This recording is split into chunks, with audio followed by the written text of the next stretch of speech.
On the French Riviera, it is another day of rain, particularly over the Rhin River Valley. But for the citizens of Fréjus, at the base of the valley, it is nothing new. Fall and spring are traditionally very wet, so much so that they actually create a river. Dry in summer, the Rhin River is born in winter and spring, flowing down to Fréjus before emptying into the Mediterranean Sea. Like many French villages, there are two parts to Fréjus. One is the old town on the hill, where in 1959, Rose Dutot and Marthe Sépi live with their families. In 1959, I was 28 years old. I worked with my parents, who had a grocery store in the city center, and I already had a 6-year-old daughter. We lived in the center of town, on the cathedral side, and we were living well. My parents were living on the street just below us. The ancient houses and streets clustered on the hill are a contrast to the bright, modern villas spreading out on the lowland plains. At the time, Fréjus was primarily an agrarian town, made up of fruit trees and other crops, which required a lot of water.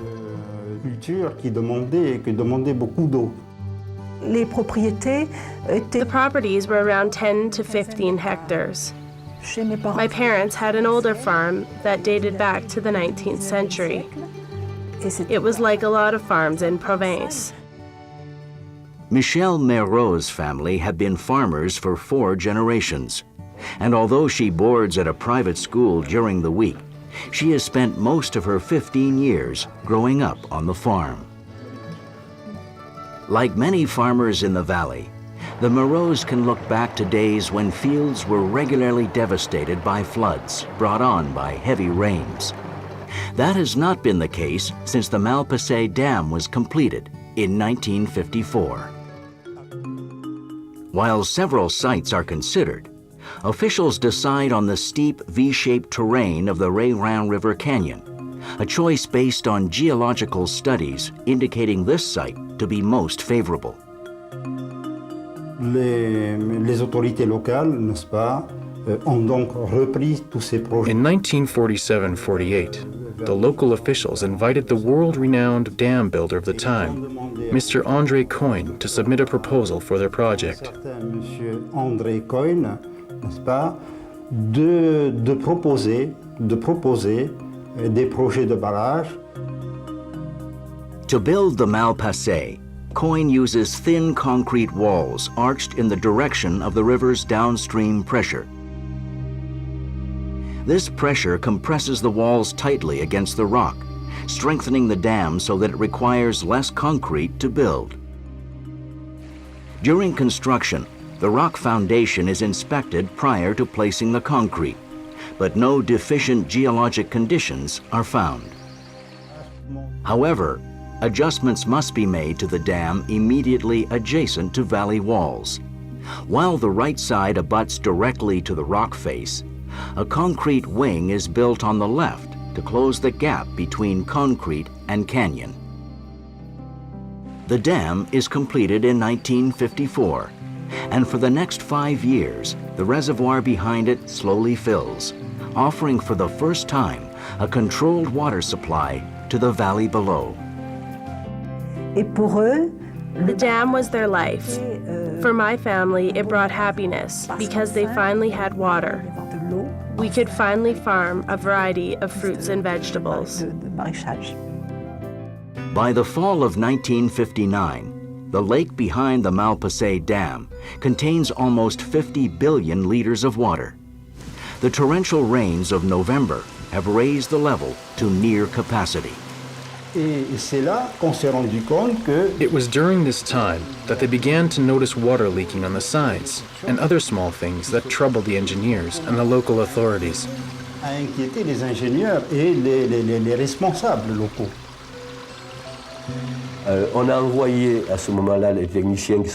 We sent technicians who were taking measurements twice a day, and it was one day in November. In one place, they saw a movement of 17 millimeters in the wall. Very little, and the engineer said that's normal because of all the water that has fallen. So no one was too concerned. C'est normal à compte de l'arrivée de l'eau, c'est une mise en place. On n'a jamais pensé que ça pouvait provoquer, et en fait, ce n'est pas ça qui a provoqué. By November 30th, 1959, the water level has never been higher. Engineers discuss the possibility of opening the floodgates to relieve the pressure. They decide to wait rather than risk interrupting workers building a highway a kilometer downstream. Rumors about problems with the dam circulate through Fréjus. But on December 2nd, Rose Duteau is relieved when the rain diminishes in the afternoon, and skies clear enough for her father Léandre to make a change in plans. In the afternoon, my father decided to go up to the Malpase because we had a small country house there and we had several dogs there to be fed. Although the rain has stopped, the water level at the dam is dangerously close to overflowing. At 6 p.m., engineers finally order gatekeeper André Ferraud to release some of the water. Cette vanne-là, le débit n'était que The water flow was only about 40 to 50 cubic meters per second. But behind the dam, there was around 50 million cubic meters, which needed to be released. As it turned out, the decision to open the floodgates came a little too late.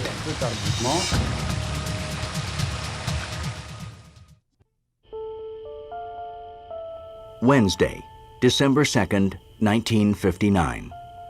After weeks of heavy rain, the evening sky above the French Riviera's Ré-Rhin Valley is clear and sprinkled with stars. At the family cottage near the Malpase Dam, 62-year-old Léandre Deschamps settles in for the night. The rest of his family is at home in Fréjus, 7 kilometers downstream. Léandre's daughter Rose and her husband are watching television, like many of their neighbors in the town center and on the lower plains. 15-year-old Michelle Moreau is away at school, but her family is at their farm on the outskirts of Fréjus. My parents were watching television with our neighbors, the Grangers, who were also very close friends.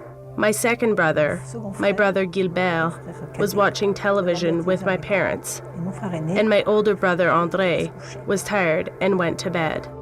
Some 1,500 meters downstream from the Malpase Dam, gatekeeper André Ferraud is also at home with his wife and 3-year-old son. Suddenly, Ferraud hears a loud cracking sound, followed by a violent wind that blows open his doors and windows. The Malpase Dam cracks like an egg, then blows apart.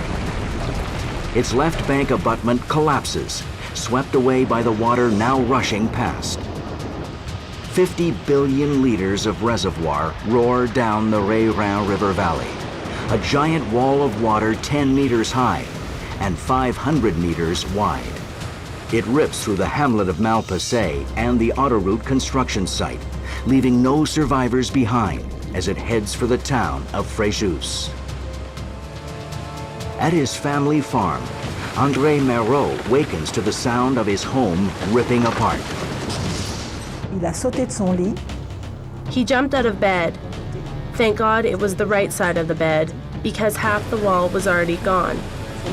He climbed onto the little staircase which led to the attic, thinking that the rest of the family would be there. He also thought to bring his blanket. When he got there, he realized he was by himself. There was noise all around, and he thought he would be taken by the water. He didn't think the house would hold. The swirling mass roars over farm buildings and houses as if they were made of cards. As the wall of water reaches Fréjus, it sweeps away the town's main bridges. It bowls over a 4-car passenger train as if it were a toy. All at once, there was no more light, no electricity, and everyone thought they had been hit by a blackout. When they heard the roar of the water, they realized that a disaster was in the making. In her home in the old town, Marthe Sepi hears people running and shouting in the streets. We had military camps nearby, and sometimes the soldiers fought amongst themselves. So we opened the windows just to see what was happening, and across the street, one of our neighbors was shouting, "The dam! The dam fell down!" I woke up my daughter, and it seemed to me that the water was going to reach us. We knew that the dam was big and that it was full. And we went out on the street with everyone else. Everybody was leaving their homes. We were petrified. A giant arm of water curls around the hill on which the old town stands, washing over the lowlands below.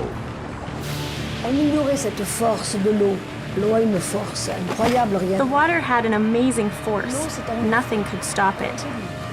It engulfed the plains and took off everything that was there, even several factories, including one where they made cement pipes and tanks. The wave continues past the town of Fréjus and heads for the Mediterranean, carrying houses, cars, and people with it. It leaves survivors like André and Gilbert Merot stranded in a quagmire of water, mud, and death. Il a appelé et il a entendu mon frère second qui était. He called out and he heard my youngest brother, who had pulled himself into a tree in front of the house. They were able to talk, and when the water calmed completely, my oldest brother, my brother André, went down with the blanket and got into the tree, and they spent the night together, waiting for help. Il est descendu avec la couverture et monté sur le platane, et ils ont passé la nuit tous les deux en attendant les secours. With no electrical power, there is little anyone can do in the pitch black of night. For those who are safe on higher ground, tomorrow is another day. But for many, tomorrow will never come. Thursday morning, December 3rd, 1959. 15-year-old Michelle Merot wakens to another day at the private school she attends during the week. But this morning, something is different. Et au petit matin, j'entendais des bruits autour de moi. Early that morning, I heard my roommates moving around, and this was unusual. I asked myself, why were they whispering all around me? So we all got up like usual, and we had our breakfast. They were all there with their newspapers.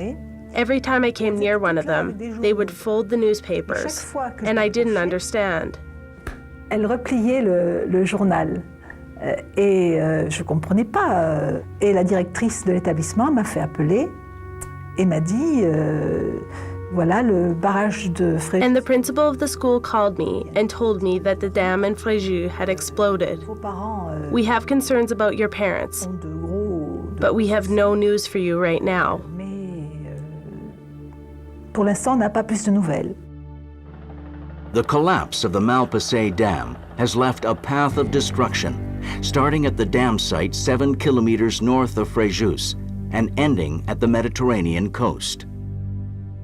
The lake that stretched for almost 10 kilometers behind the dam has disappeared, like water drained from a bathtub. Little remains of the dam, perhaps a tenth of what it once was. Down below, the Reyrin Valley is a paddy field of water and red mud. Among the first to be rescued are André and Gilbert Merot, who have spent the night stranded above the muck and the mire. They were there together in the tree from midnight to about 5 in the morning. Authorities arrived in little boats and were able to find them.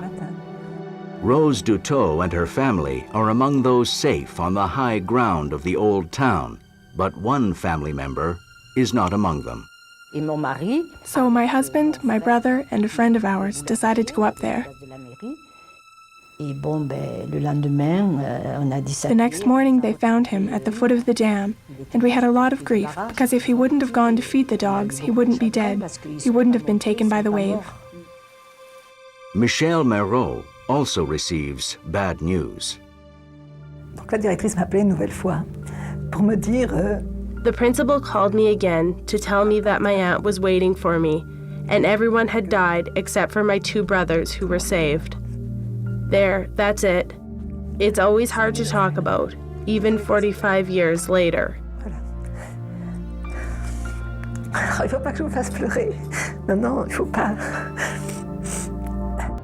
Fortunately, food, water, and clothing pour in from neighboring communities and from countries across Europe as government agencies work to restore rail and road links to the Ray-Rhin region. In the end, 421 are confirmed dead, although many believe the count to be much higher. A commission of engineers finds the design of the dam to be satisfactory, and tests show that joints between the remaining concrete and the canyon walls are still strong. The cause lies not in the dam, but in the rock itself. Tests show that a thin clay-filled seam adjacent to the dam's left bank is composed mainly of mica, which breaks down more easily under pressure. Ils ont fait des essais en laboratoire. They took some samples and found that when they put them in water, they would dissolve, and that caused the dislocation of the wall. 2 consecutive commissions find that preliminary geological surveys of the Ray-Rhin Valley were inadequate. A government engineer is implicated in the investigation, as is dam designer André Coyne. Legal battles continue, ultimately leading to the acquittal of those originally indicted and leaving the question of responsibility unanswered. Although the Malpase Dam is never rebuilt, its lesson impacts the construction of future projects, confirming that an arch dam, no matter how dependable a design, is only as strong as the rock that supports it. The donations that Fréjus received, the money, was a new start for Fréjus. It was good for the economy. The new highway brought a flow of people, many curious about the disaster, and it set off the hotel and restaurant industry here. Effectively, it brought economic development to Fréjus. Today, Fréjus is a bustling tourist town, a gem in the crown of the French Riviera. Above it, vestiges of the Malpase Dam stand side by side with remnants of its Roman past.